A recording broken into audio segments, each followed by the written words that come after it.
Look, we know that a lot of these rules are already in place, but they're starting to look at potentially adding some teeth, so to speak. This is meant to target vendors that are still operating outside the current framework and pretty much ignoring even some of those signs that are pretty obvious. Now, police and park rangers under this proposal would gain the ability to impound vendors and their carts if they continue to break the rules. That would be allowed if they are blocking sidewalks, they're considered unsanitary, or they don't even have the proper permits.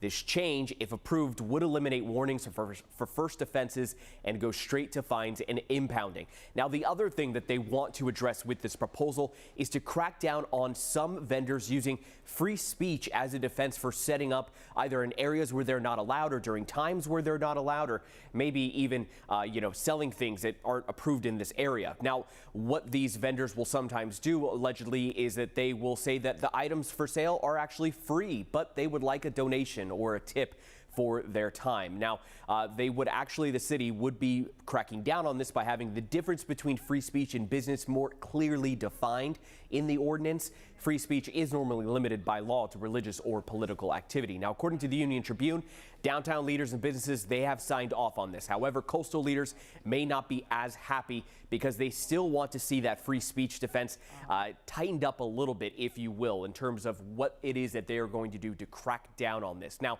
the Community and Neighborhood Services Committee will be meeting today to go over this proposal, to talk about it. Of course, we're going to continue to follow any developments that come out of that meeting. Eric?